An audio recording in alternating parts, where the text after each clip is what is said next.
Hello दोस्तों, पिछले कई सालों से हमारे सौर मंडल में 8 प्लैनेट्स को ही मान्यता दी जाती है, जिसमें धरती समेत बाकी के सभी ग्रह मौजूद हैं। लेकिन क्या आपने कभी ये सोचा है, अगर इनकी संख्या 8 से बढ़कर 9 हो जाए, जैसा कि 2006 से पहले हुआ करता था। हालांकि 2006 के बाद से सिर्फ 8 प्लैनेट को ही मान्यता दी गई है। 9वें ग्रह को ये कहकर ग्रह की कैटेगरी से बाहर कर दिया गया कि वो साइज में इतना विशाल नहीं है कि उसे ग्रह की श्रेणी में रखा जाए, इसलिए उसे ड्वार्फ प्लैनेट की कैटेगरी में डाल दिया गया, जिसे आज हम प्लूटो के नाम से जानते हैं। लेकिन दोस्तों, आपको ये जानकर हैरानी होगी कि वैज्ञानिक हमारे सौर मंडल में एक नए हाइपोथेटिकल प्लैनेट की तलाश कर रहे हैं, जो अभी तक हमसे छिपा हुआ है, जिसे प्लैनेट 9 नाम दिया गया है। आखिर क्या है ये प्लैनेट 9? आखिर ये क्यों हमसे अभी तक छिपा हुआ है? सौर मंडल में छोटे से छोटे ऑब्जेक्ट पर नजर रखने के बावजूद भी आखिर ये कैसे अभी तक हमसे बचा हुआ है?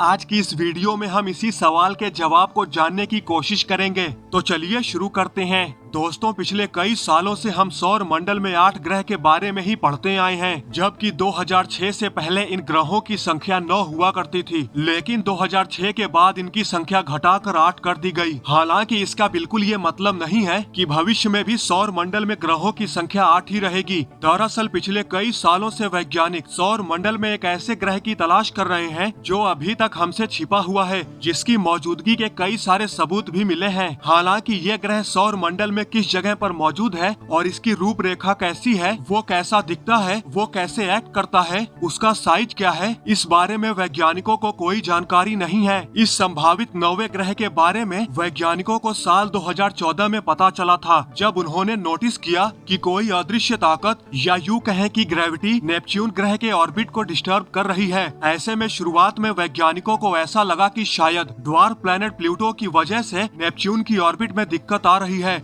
लेकिन जब उन्होंने प्लूटो के साइज और उसके ग्रेविटेशनल फोर्स पर बारीकी से अध्ययन किया, तो उन्हें पता चला कि इसमें इतनी क्षमता है ही नहीं जो नेपच्यून के ऑर्बिट को डिस्टर्ब कर सके। उनका ये अंदाजा गलत साबित हुआ। लेकिन सवाल फिर से वहीं पर आकर अटक जाता है, आखिर ऐसी कौन सी ताकत है जो नेपच्यून की ऑर्बिट में बाधा डाल रही है? वैसे तो इस सवाल का सटीक जवाब किसी भी वैज्ञानिक के पास नहीं है, लेकिन ऐसे में कुछ वैज्ञानिकों ने एक थियरी दी कि शायद सौर मंडल में नेपच्यून से परे एक और प्लैनेट मौजूद है जो नेपच्यून के ऑर्बिट को प्रभावित कर रहा है। लेकिन ये ग्रह सूर्य से इतनी ज्यादा दूरी पर मौजूद है कि उसे धरती से देख पाना लगभग नामुमकिन है, क्योंकि वहाँ पर सूर्य का प्रकाश लगभग न के बराबर पहुँचता है। ऐसे में उस प्लैनेट का सरफेस सूर्य की रोशनी को रिफ्लेक्ट करके अपनी जगह का सटीक पता नहीं दे सकता है। लेकिन वैज्ञानिकों का ऐसा मानना है कि ये हाइपोथेटिकल 9वां ग्रह जिस हिसाब से अपने ग्रेविटेशनल इन्फ्लुएंस से सौर मंडल के आउटर रीजन में हलचल पैदा कर रहा है, उस लिहाज से ऐसा लगता है इसका साइज हमारी धरती से कम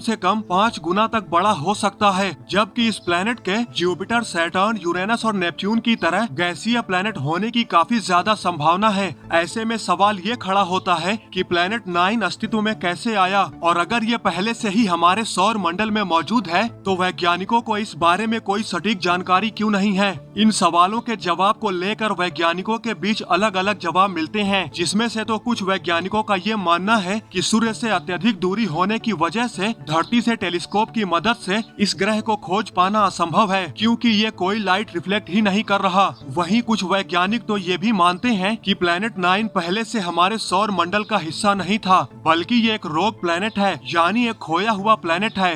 दरअसल वैज्ञानिकों का मानना है कि प्लैनेट 9 शुरुआती समय में किसी दूसरे स्टार सिस्टम का हिस्सा था और अपने तारे का चक्कर लगा रहा था, लेकिन फिर किसी एस्ट्रोनॉमिकल इवेंट के चलते ये प्लैनेट अपने स्टार सिस्टम से अलग हो गया और ब्रह्मांड में भटकने लगा। अपने भटकने के दौरान ये ग्रह कभी किसी जमाने में हमारे सौर मंडल के नजदीक से गुजरा होगा। शायद मुमकिन हो सकता है ये हमारे सौर मंडल के आउटर रीजन में एंटर कर गया हो और सूर्य की ग्रेविटेशनल रेंज में आ गया हो, जिससे तभी सूर्य की स्ट्रॉन्ग ग्रेविटी ने उसे अपने सिस्टम की तरफ खींच लिया हो, और तभी से ये हमारे सौर मंडल के आउटर रीजन में विराजमान होकर हमारे सूर्य के चारों तरफ घूमने लगा हो, और इस तरह से प्लैनेट 9 हमारे सौर मंडल का हिस्सा बन गया हो। लेकिन इस प्लैनेट के हमारे सौर मंडल में शामिल होने की वजह से नेपच्यून की ऑर्बिट में हल्की सी हलचल होने लगी, जिसके ऊपर ध्यान देने पर वैज्ञानिकों को नेपच्यून से परे एक बड़े ऑब्जेक्ट यानी प्लैनेट 9 के अस्तित्व की जानकारी मिली थी।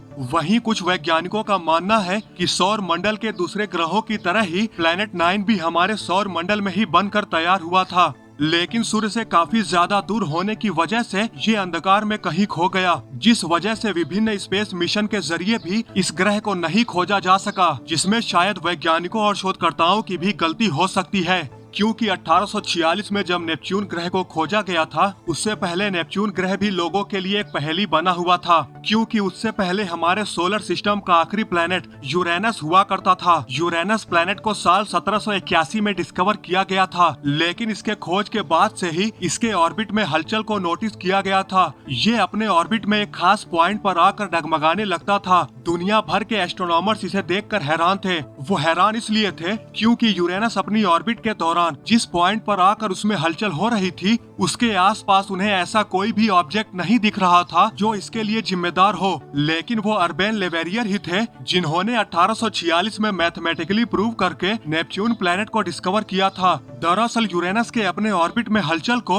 लेवेरियर ने बताया कि ऐसा सिर्फ एक ही कंडीशन में हो सकता है कि जिस पॉइंट पर यूरेनस अपनी ऑर्बिट में हलचल करता है, वहाँ पर कोई उसके करीब बहुत बड़े मास वाला ऑब्जेक्ट होना चाहिए। यूरेनस किस पॉइंट पर ज्यादा हलचल करता है और किस पॉइंट पर कम और किस पॉइंट पर बिल्कुल नहीं, इस चीज पर बारीकी से कैलकुलेशन करके लेवेरियर ने यूरेनस के पास एक पिन पॉइंट लोकेशन को पॉइंट आउट किया। उनका कहना था कि इस पॉइंट पर जरूर कोई दूसरा प्लेनेट यूरेनस के करीब मौजूद हो सकता है। जब इस पॉइंट को बाद में काफी बारीकी से टेलीस्कोप के जरिए छाना गया, तो लेवेरियर के द्वारा कैलकुलेशन के जरिए बताई गई जगह पर ठीक एक नीला प्लेनेट तैरता हुआ दिखाई दिया। दोस्तों, अगर आप ये डिटेल में जानना चाहते हैं कि नेपच्यून को कब और कैसे डिस्कवर किया गया है, तो आप हमारी इस वीडियो को देख सकते हैं।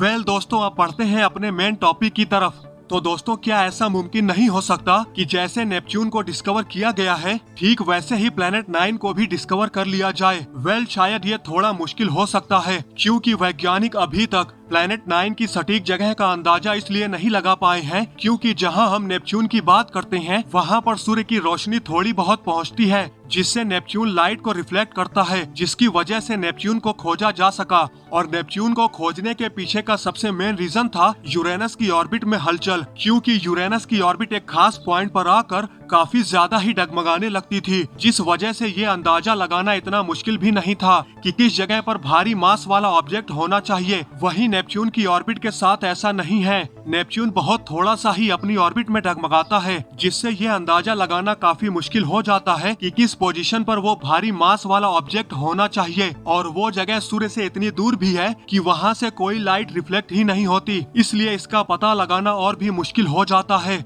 हालांकि अभी भी वैज्ञानिकों ने हार नहीं मानी है और अभी भी वे इसे खोजने की पूरी कोशिश कर रहे हैं। वैज्ञानिकों का अनुमान है कि प्लेनेट 9 क्यूपर बेल्ट के परे मौजूद हो सकता है, जिस वजह से ये हमें नजर नहीं आ रहा। हालांकि दोस्तों, कुछ वैज्ञानिकों का तो ये भी मानना है कि प्लेनेट 9 की थियरी बिल्कुल ही सही नहीं है, क्योंकि अगर ऐसा कोई ग्रह सच में होता तो उसकी खोज बहुत पहले ही की जा चुकी होती। इतना ही नहीं, प्लेनेट 9 के अस्तित्व को न मानने वाले वैज्ञानिकों का ये भी दावा है कि नेपच्यून ग्रह की ऑर्बिट को डिस्टर्ब करने के लिए कोई छोटा सा ब्लैक होल भी जिम्मेदार हो सकता है, क्योंकि छोटे ब्लैक होल का भी ग्रेविटेशनल फोर्स काफी स्ट्रॉन्ग होता है। हालांकि इस थियरी की सबसे बड़ी समस्या ये है कि अगर कोई ब्लैक होल नेपच्यून की ऑर्बिट को डिस्टर्ब कर रहा है, तो उसकी ग्रेविटी कब का नेपच्यून ग्रह को अपने भीतर खींच सकती थी। इतना ही नहीं, अगर ये सब कुछ ब्लैक होल की वजह से हो रहा है, तो वो ब्लैक होल आया कहाँ से? और अगर मान लो किसी वजह से ब्लैक होल वहाँ पर आ भी गया, तो उसे अब तक उस एरिया को तबाह कर देना चाहिए था।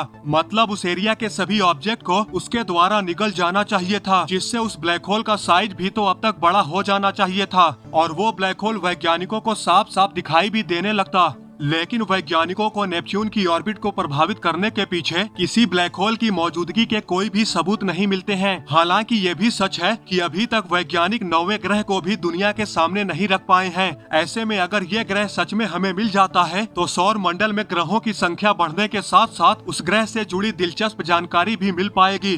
दोस्तों, वैसे आप लोगों को क्या लगता है, क्या वाकई में नेपच्यून से परे 9वां प्लेनेट मौजूद है या फिर कोई ब्लैक होल मौजूद है? कमेंट करके जरूर बताएं। तो दोस्तों, आज की इस वीडियो में बस इतना ही। आई होप आपको ये वीडियो जरूर पसंद आई होगी। अगर आपको ये वीडियो पसंद आई है तो लाइक और शेयर करना न भूलें और ऐसी ही इंटरेस्टिंग वीडियो देखने के लिए हमारे चैनल को सब्सक्राइब करना तो बिल्कुल भी न भूलें।